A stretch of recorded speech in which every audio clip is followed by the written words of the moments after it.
RGV ముందస్తు bail పిటిషన్లపై AP high court కాసేపట్లో విచారణ చేపట్టనుంది. ఆర్జీవీ మొత్తం హైకోర్టులో 3 పిటిషన్లు దాఖలు చేశారు. అన్నిటిపై న్యాయస్థానం విచారణ చేపట్టే అవకాశం ఉన్నట్టుగా తెలుస్తోంది. ఒంగోలు, విశాఖ, గుంటూరు జిల్లాలో తనపై నమోదైన కేసుల్లో ఆర్జీవీ ముందస్తు బెయిల్ కోరుతూ పిటిషన్ దాఖలు చేశారు. మరి కాసేపట్లో హైకోర్టులో రామ్ గోపాల్ వర్మ దాఖలు చేసిన పిటిషన్లపై విచారణ చేపట్టనుంది.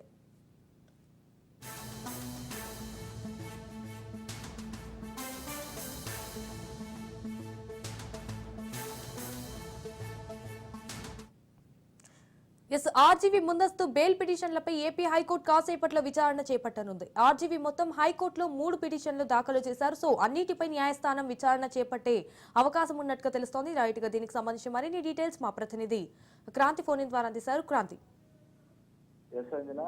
వివాదాస్పద డైరెక్టర్ ఆర్జీవీకి సంబంధించి ఈరోజు హైకోర్టులో విచారణ కొనసాగనుంది.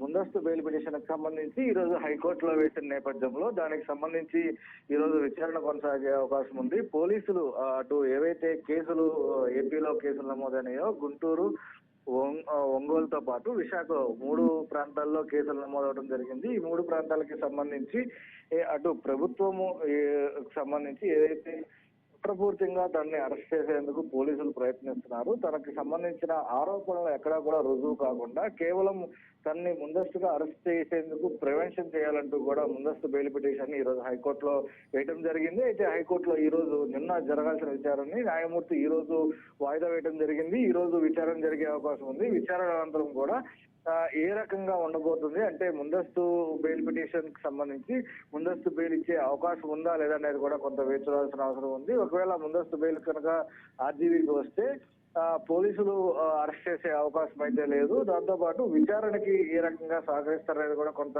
వేచి చూడాల్సిన అవసరం అయితే ఉంది. ఎందుకంటే నిన్నే ఆర్జీవీ పోలీసులు హైదరాబాద్ లో ఘటనకు సంబంధించి కూడా స్పందించిన పరిస్థితి ఉంది.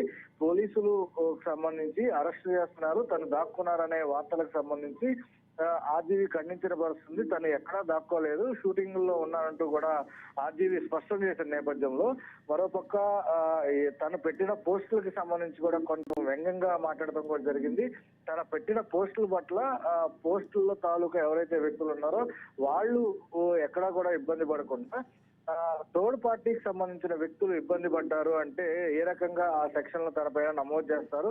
కాబట్టి పోలీసుల్ని ఇన్ఫ్లుయెన్స్ చేస్తుంది ప్రభుత్వం, పోలీసుల ద్వారా తనని ఇబ్బంది పెట్టేందుకు చూస్తుంది అనేది కూడా రామ్ గోపాల్ వర్మ చెప్తున్న పరిస్థితుంది. ఈ నేపథ్యంలో పోలీసులకు సంబంధించి ఏ రకంగా ముందుకు వెళ్ళబోతున్నారు అనేది ఈ రోజు హైకోర్టులో జరిగే విచారణ మీద ఆధారపడి ఉంటుంది. హైకోర్టు విచారణలో భాగంగా ముందస్తు బెయిల్ పిటిషన్ కనుక రామ్ గోపాల్ వర్మకి వస్తే పోలీసులు రామ్ గోపాల్ వర్మని అరెస్ట్ చేసే అవకాశం ఎంత మేరకు ఉందనేది కూడా పరిశీలించే అవకాశం ఉంది. ఒకవేళ ముందస్తు బెయిల్ పిటిషన్ ని హైకోర్టు కనుక తిరస్కరిస్తే ఖచ్చితంగా రామ్ గోపాల్ వర్మకి సంబంధించి 2 సార్లు విచారణకి హాజరు కాలేదు కాబట్టి దానికి సంబంధించి రామ్ గోపాల్ వర్మని అదుపులోకి తీసుకునే అవకాశం కూడా కనిపిస్తుంది. Thank you for the updates Kranti.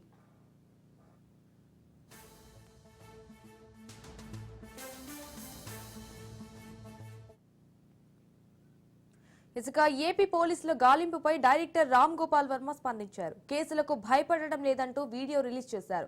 ఏడాది కింద పెట్టిన ట్వీట్స్ వల్ల ఎవరి మనోభావాలు దెబ్బతిన్నాయట అంటూ సెటైర్లు వేశారు. ఎవరిపై పోస్టులు పెట్టానో వారు కాకుండా సంబంధం లేని వ్యక్తులు తనపై ఫిర్యాదు చేశారన్నారు.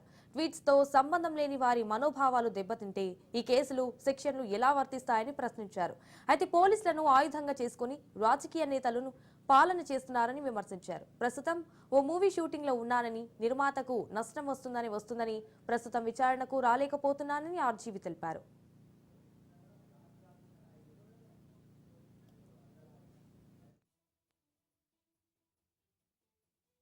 Extremely sorry to disappoint అంటే నేను ఉనికిపోతున్నాను, మంచం కింద కూర్చొని ఏడుస్తున్నాను అని అందరూ వాటెవర్ ద మీడియా స్పెక్యులేటింగ్ వాళ్ళందరికీ చిన్న డిసప్పాయింట్మెంట్గా ఉండొచ్చు వీడియో. ఇక్కడ పాయింట్ ఏంటంటే I just want explain the whole concept. ఇప్పుడు నేను ఆల్మోస్ట్ ఒక 1 year బ్యాక్ ఏదో ట్వీట్స్ పెట్టాను అనే ఎలిగేషన్. ఆ ట్వీట్స్ ఎవరో మనోభావాలు దెబ్బతిన్నాయి. ఇక్కడ విచిత్రం ఏంటంటే 1 year బ్యాక్ పెట్టిన ట్వీట్స్ 4 డిఫరెంట్ ప్లేసెస్లో 4 డిఫరెంట్ జ్యూరిస్డిక్షన్స్లో నలుగురికి ఒకే 3-4 రోజుల వ్యవధిలో వాళ్ళ మనోభావాలు దెబ్బతిన్నాయి. వాళ్ళు ఆ పరంగా కంప్లైంట్ ఇవ్వడం, కేసులు పెట్టడం జరిగింది. ఇక్కడ పాయింట్ 1, ఎవరి మీద అయితే నేను పెట్టానని వాళ్ళు చెప్తున్నారో వాళ్ళకి లేదు, ఎవరో థర్డ్ పార్టీ, అసలు సంబంధం లేనివాడు.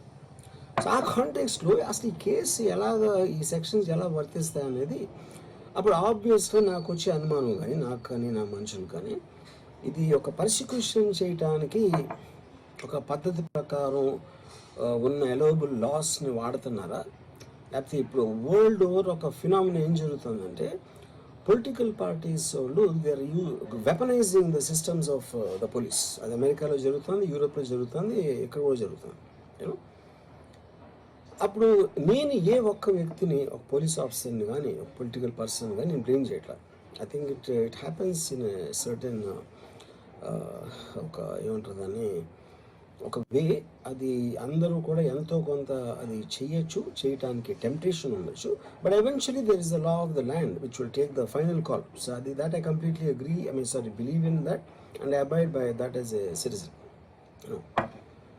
సో ఇప్పుడు ఇక్కడ జరిగింది ఏంటి, నాకు ఒక నోటీస్ వచ్చింది, నేను ఒక రిప్లై ఇచ్చాను, ఫలానా చోట ఫలానా తారీఖు నేను వస్తాను. అప్పటికి నాకు జరుగుతున్న పైన ఒక ఆన్గోయింగ్ స్కెడ్యూల్ ఉంది కాబట్టి, నాకు ఫిలిం వర్క్ ఉంది కాబట్టి అవ్వలేదు. అండ్ ఇట్ ఈస్ వేరే ప్రొడ్యూసర్కి చేస్తాను, ఆ ప్రొడ్యూసర్కి నష్టం వస్తుంది కాబట్టి నేను మళ్ళీ టైం అడిగాను. ఇదేంటి కేసు, ఇదేం అర్జెంట్ కేసు అంటే 1 year తర్వాత ట్వీట్ చూసిన అతనికి 1 weekలో అన్నీ అయిపోవాలనేది ఏమన్నా మీనింగ్ ఉంటుంది అసలు దానికి? So which basically means it is being done for purposes other than the urgency of the case. If urgency of the case అంటే మీరు మర్డర్లు ఇన్ని